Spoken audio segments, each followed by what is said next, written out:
que viene de ganar una guerra. ¿Quién se atreve a pararse delante de Abraham, el patriarca, cuando todavía tiene polvo en la cara, sangre seca en la ropa y el corazón acelerado por la victoria? En medio del camino de regreso aparece alguien que no trae espada, ni reclamos, ni banderas, trae pan y vino, y eso cambia todo. Hoy vamos a seguir una pista breve, casi escondida, que cruza la Biblia como una sombra larga. Melquisedec no es una historia de muchas páginas, es una aparición corta que deja preguntas abiertas. Y lo que está en juego es entender por qué Abraham se inclina ante él, por qué su nombre reaparece siglos después, y por qué esa escena ayuda a ver con más claridad quién es Jesús como sacerdote y rey. Al final, vas a entender por qué el silencio sobre su origen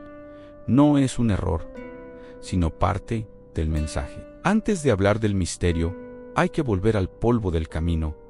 Abraham no era un rey sentado en un trono, era un hombre que vivía con su gente, sus animales, sus tiendas, su fe y sus temores. Había recibido promesas enormes, pero su vida diaria seguía siendo frágil, expuesta como la de cualquiera, en una tierra donde las alianzas cambiaban rápido y la violencia podía tocar tu puerta sin aviso. En ese mundo, una noticia podía romper la paz de un campamento en segundos, y eso fue lo que ocurrió cuando Abraham se enteró de que Lot, su sobrino, había sido capturado. Lot no era un extraño, era familia, era historia compartida, era parte de lo que Abraham había cuidado desde el inicio. Y de pronto, estaba en manos de gente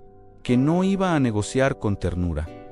La Biblia cuenta que Abraham no se quedó paralizado. Reunió a un grupo pequeño de hombres de su casa, gente preparada para defender, y decidió perseguir a los invasores. Ese detalle es fuerte. Abraham no era un general con un ejército enorme. Era un hombre con una promesa y un sentido de responsabilidad que le ardía por dentro. A veces el valor no se siente como fuerza, se siente como necesidad. Siguieron el rastro hasta el norte, y el ataque fue de noche. No fue una pelea limpia, ni un duelo elegante. Fue caos, gritos, carreras, miedo en los ojos y decisiones rápidas. Abraham logró derrotar a los captores, recuperar lo que habían robado y traer de vuelta a los cautivos. Entre ellos estaba Lot. Y en ese momento, cuando el rescate se logra, uno pensaría que la historia ya llegó a su final feliz. Pero en este momento la Biblia, con una calma extraña, pone un giro justo ahí, cuando Abraham vuelve, cargado de cansancio y adrenalina. Aparecen figuras que representan dos ofertas distintas. Por un lado, está el rey de Sodoma, dispuesto a negociar, a repartir, a dejar deudas invisibles. Por otra parte, aparece alguien que no pide primero, alguien que bendice. Ese alguien se llama Melquisedec. No entra con presentación larga, no hay árbol genealógico, no hay hijo de, no hay explicación de su pasado. Solo se nos dice: lo esencial era rey de Seilam y sacerdote del Dios Altísimo. Y en vez de discursos, trae pan y vino tan simple, tan humano, tan inesperado. Aquí se abre la primera gran pregunta: ¿por qué Abraham, que acaba de vencer, recibe de manos de este hombre?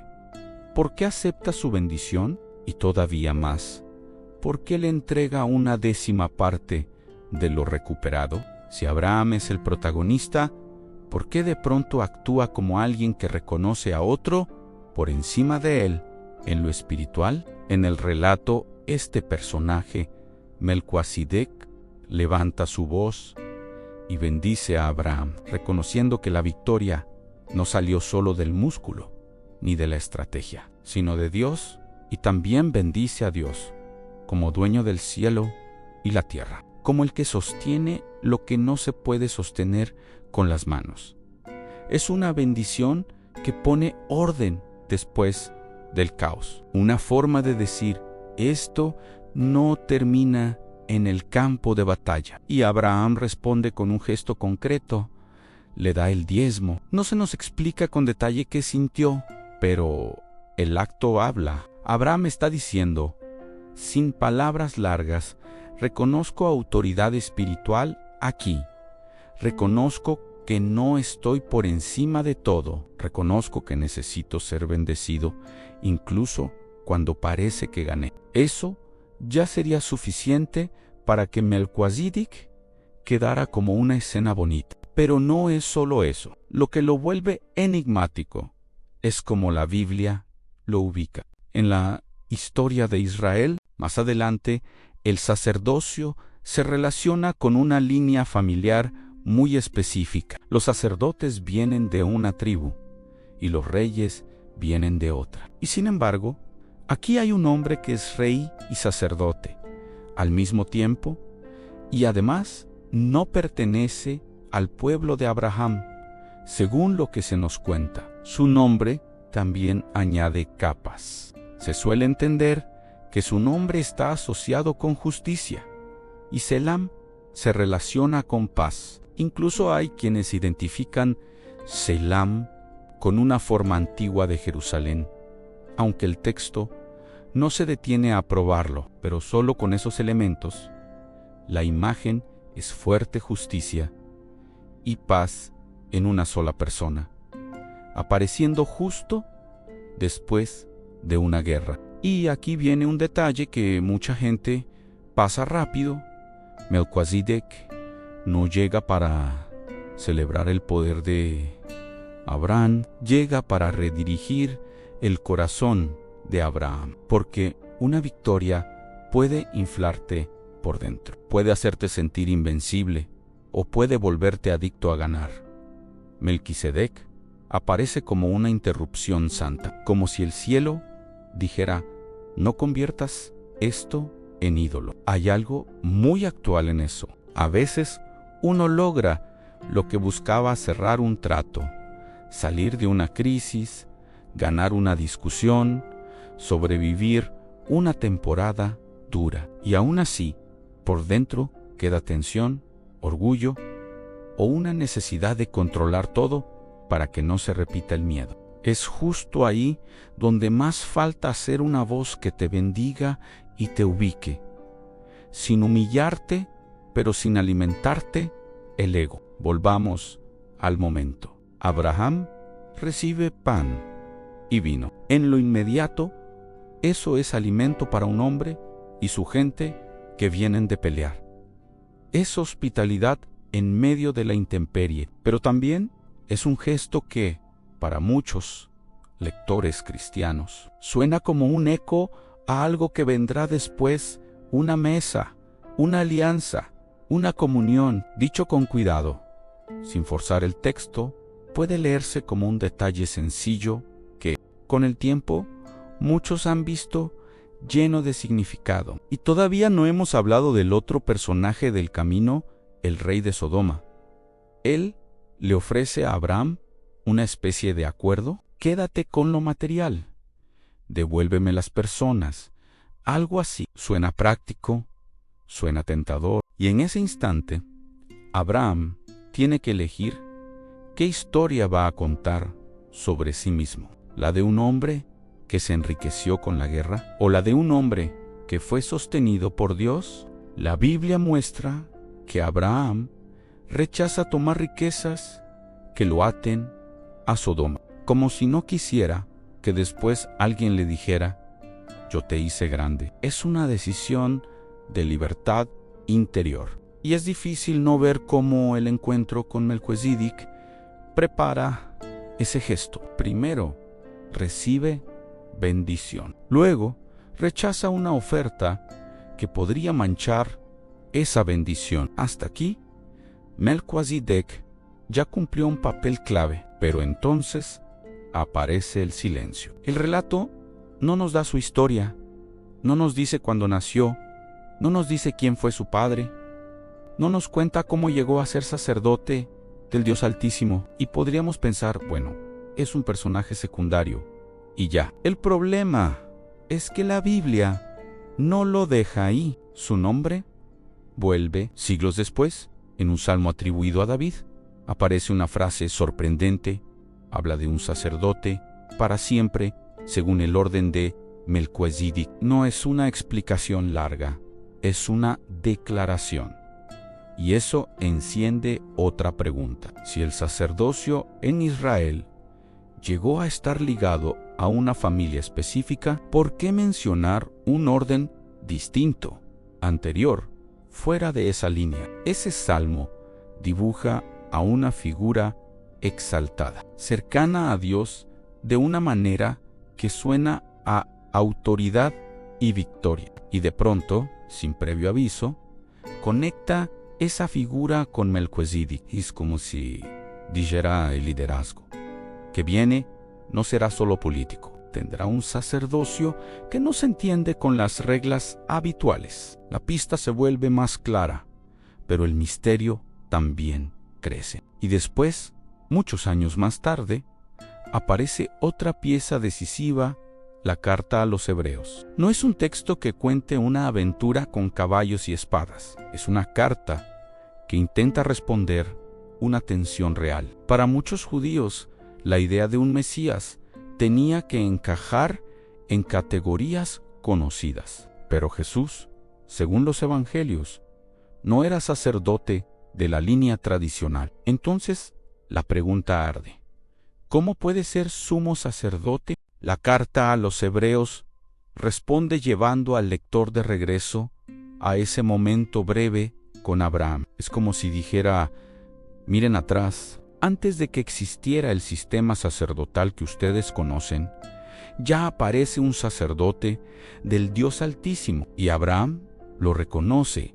Esa tiene que ser la base. No se trata de despreciar lo anterior, sino de mostrar que Dios ya había dejado una señal de que su plan era más grande. Hebreos hace algo que, si no lo miras con atención, se puede malinterpretar. Habla de Melquisedec como alguien sin padre, sin madre, sin registro de genealogía, sin principio ni fin en el relato. Y aquí hay que ser responsables.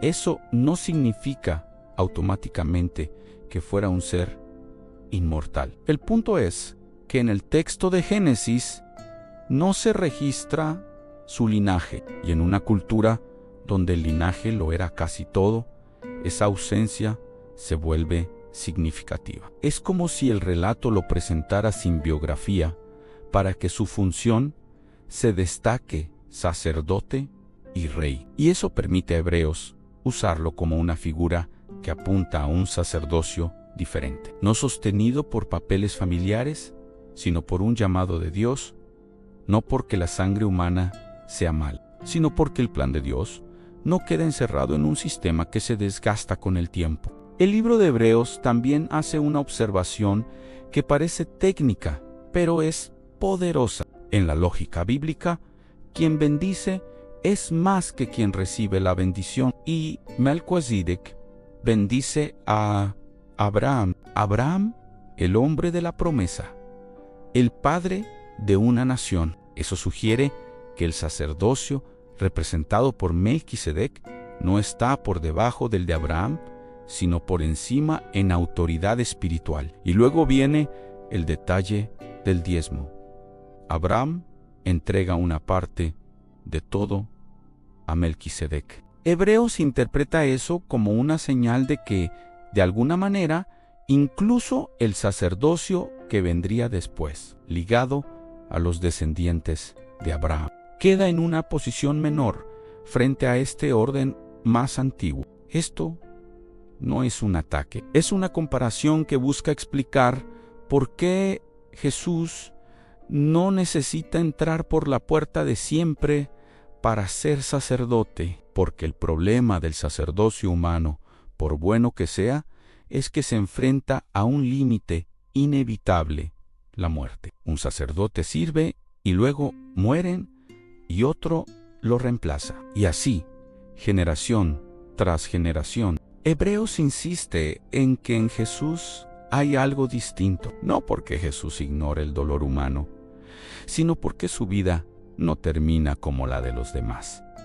Y por eso su intercesión no se interrumpe. Aquí viene un respiro para el corazón. Hay personas que viven como si tuvieran que ganarse cada día el derecho a acercarse a Dios. Si hicieron algo mal, sienten que quedaron afuera. Si fallaron, creen que necesitan pagar, compensar, demostrar. Y Hebreos, al hablar de un sacerdote que permanece, empuja una idea sencilla.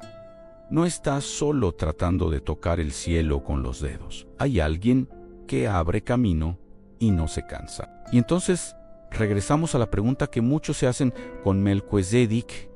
¿Quién era? Exactamente. Hay distintas lecturas. Algunos lo entienden como un rey real de una ciudad antigua, un hombre que adoraba al Dios verdadero fuera del círculo de Abraham. Otros han sugerido que pudo ser una manifestación especial de Dios o un ser celestial. También existen tradiciones antiguas que lo elevan de maneras que la Biblia no explica. Y aquí conviene ser honestos. El texto bíblico no define su identidad con precisión total, pero quizá esa sea la clave del misterio. La Biblia no parece interesada en satisfacer nuestra curiosidad biográfica. No nos da su edad, no nos cuenta su infancia, no nos dice cómo llegó al poder, nos muestra lo que hace en el momento exacto en que Abraham está vulnerable por dentro, aunque haya ganado por fuera. Melquisedec aparece, bendice, orienta y desaparece del relato como quien deja una lámpara encendida y se va. Piensa en el contraste. Abraham viene del ruido, del peligro, de la urgencia por rescatar a Lot. Viene con un corazón que pudo haberse endurecido. Y Melquisedec no le pregunta primero por el número de enemigos abatidos, no lo felicita por su estrategia. Le recuerda a Dios, le da alimento, le habla de bendición, es otra clase de autoridad. Y hay un detalle más. Melquisedec llama a Dios Altísimo, dueño del cielo y la tierra. No lo presenta como una deidad local, de esas que compiten por territorios. Lo presenta como el Creador. Eso es simplemente enorme, porque ubica la historia de Abraham en un escenario más amplio. La promesa no es un plan pequeño, es algo que toca a toda la humanidad. A veces, cuando uno está en guerra por algo, aunque sea una guerra emocional, todo se vuelve pequeño. Tu problema se vuelve el centro del universo. Tus heridas se vuelven la medida de todo. Y de pronto, una palabra sobre Dios como creador te levanta la mirada. No borra el dolor, pero lo coloca en un marco donde hay esperanza, donde no todo depende de tu fuerza. Ahora, junta las piezas. Un rey sacerdote aparece antes del sistema sacerdotal de Israel. Bendice al portador de la promesa. Recibe una ofrenda. Conecta justicia y paz en su nombre. Y deja un silencio deliberado sobre su origen. Luego un salmo habla de un sacerdocio eterno, ligado a su orden. Finalmente, Hebreos usa esa figura para explicar que Jesús puede ser sacerdote sin pertenecer al linaje tradicional, porque su sacerdocio no descansa en genealogía, sino en la vida que no se rompe.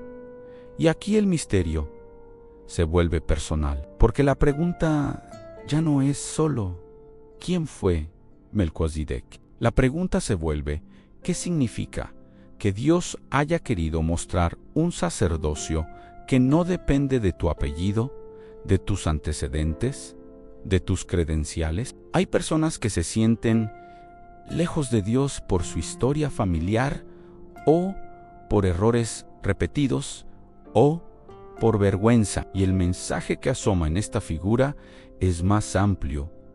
Dios puede levantar un camino hacia el que no pasa por tus méritos. Este es el punto donde todo se enciende. Melquisedec es breve.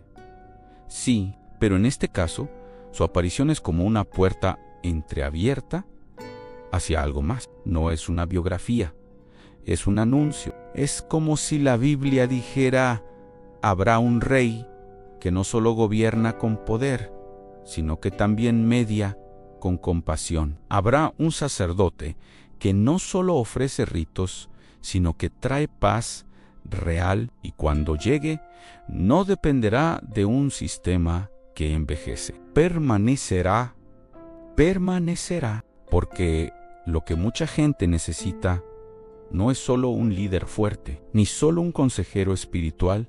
Necesita a alguien que sea ambas cosas sin volverse peligroso, alguien que tenga autoridad sin aplastar y que tenga misericordia sin debilitar la verdad. Ese equilibrio es raro en los humanos. Por eso, el patrón de Melquisedec impacta justicia y paz juntas en una sola figura. Y entonces, la revelación más grande no está en adivinar su identidad con certeza absoluta. La revelación es que Dios usó una escena mínima para señalar una realidad eterna, que la salvación no se apoya en una cadena de sangre, ni en un currículum religioso, ni en una vida perfecta. Se apoya en un sacerdote rey que permanece. Y para la fe cristiana, ese sacerdote rey es Jesús, el que intercede y sostiene incluso cuando tú ya no tienes fuerza. Si esto te está ayudando, deja tu like, suscríbete y cuéntame en los comentarios algo concreto.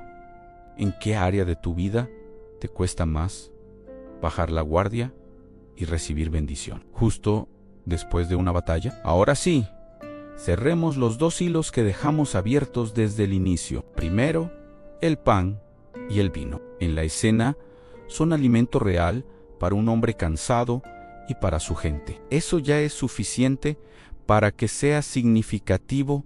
Dios no solo habla, también sostiene. Y aún así, muchos creyentes han visto en ese gesto un eco anticipado de la mesa de Jesús, donde el pan y la copa se vuelven señal de una alianza. No es necesario forzar el simbolismo para reconocer que la imagen es poderosa. Segundo, el silencio sobre su origen. La Biblia no lo detalla, y eso ha generado interpretaciones de todo tipo. Pero Hebreos usa ese silencio como un recurso teológico, al no estar atado a un registro familiar en el relato. Melquisedec funciona como una figura que apunta a un sacerdocio que no depende de herencias humanas, no porque la historia humana no importe, sino porque Dios quería mostrar desde temprano que su plan no sería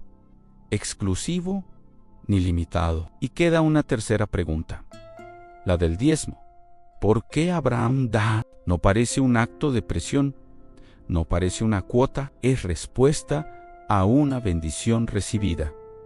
Abraham no compra la bendición, la recibe y luego da. Esa diferencia cambia el corazón. Cuando la fe se convierte en comercio, la persona vive ansiosa. Cuando la fe se vuelve respuesta agradecida, la persona respira. Observa cómo todo esto también ilumina la decisión de Abraham frente al rey de Sodoma. Abraham no quería quedar amarrado a un acuerdo que lo comprometiera. Había sido bendecido por alguien que apuntó a Dios, y no quería que su historia terminara con alguien diciendo: yo lo hice rico. Es un recordatorio duro y práctico. No toda oferta que brilla viene con libertad. Y esto nos toca hoy de maneras muy simples. Hay gente que sale de un problema, pero se ata a una solución que luego le cobra caro. Sale de una deuda, pero entra en otra. Sale de una relación rota, pero se refugia en una máscara. Sale de una crisis, pero se vuelve adicto a controlar. Abraham, después de la batalla, recibe una bendición que lo ayuda a decir no a lo que parece ganancia, pero trae cadenas. Poco después, el relato bíblico muestra a Dios hablando con Abraham de nuevo, como reafirmando que su protección y su recompensa vienen de él. Y esa es una línea que se entiende mejor cuando recuerdas a Melquisedec. Dios no solo rescata en la guerra, también cuida lo que pasa después, cuando el corazón puede desviarse, porque hay victorias que te salvan por fuera y te pierden por dentro, si no tienes dirección. Cuando Hebreos presenta a Jesús como sacerdote, según ese orden, está diciendo algo que no es solo teología. Esto significa que hay un acceso a Dios que no se cierra, incluso cuando tú fallas, que no depende de que tú mantengas todo impecable, que no se agota por el desgaste del tiempo y que, si estás cansado, no te espera con una lista para humillarte, sino con intercesión para levantarte. Vuelve a imaginar a Abraham en ese camino. No está en un templo, no hay coro, no hay ceremonia elaborada. Hay un hombre cansado, una bendición y dos manos que reciben pan y vino. Existe un gesto de humildad en alguien que podría haberse inflado de orgullo. Y hay un sacerdote rey que aparece sin ruido, como si el cielo supiera que las cosas más profundas a veces llegan sin espectáculo. El misterio de Melquisedec no se resuelve como un acertijo con respuesta única, y quizá eso también sea parte de la gracia, porque lo que Dios quería dejar claro no era la biografía de un hombre, sino un patrón de esperanza, justicia que no se vende, paz que no se compra, bendición que no se negocia, y un sacerdocio que no se corta con la muerte. Tal vez tú no estás saliendo de una guerra con espadas, pero sí de una temporada dura. Tal vez rescataste algo importante, una familia, una fe que casi se apaga, una decisión correcta que te costó lágrimas. Y justo ahí, cuando termina el ruido, aparece la pregunta silenciosa: ¿vas a vivir de la victoria o vas a vivir de la bendición? Porque la bendición te centra, la bendición te recuerda que no eres tu propio Salvador. Te quita el peso de tener que ser invencible y te invita a una confianza más limpia, más sencilla. Esa confianza no ignora el dolor, pero deja de idolatrar el control. Hoy, si miras a Jesús desde esta luz, puedes verlo no solo como alguien que manda, sino como alguien que media, no solo como rey, sino como sacerdote, uno que no se cansa de interceder, uno que trae paz sin mentir sobre la justicia, uno que recibe tu vida no para condenarte, sino para sostenerte y transformarte. Y aquí cierro con la imagen con la que empezamos, pero ahora con otro peso. Un camino después de la batalla, un hombre fuerte por fuera temblando por dentro, un rey sacerdote que no busca fama y no deja huellas largas en el texto, pero sí deja una marca en la historia y una bendición que atraviesa siglos hasta llegar a nosotros, como diciendo: hay un sacerdote que permanece y no te soltará. Y si la pregunta no es solo ¿quién fue Melquisedec?, sino cuando vas a permitir que Dios te encuentre en ese tramo silencioso después de la lucha para darte alimento, paz y una nueva manera de caminar.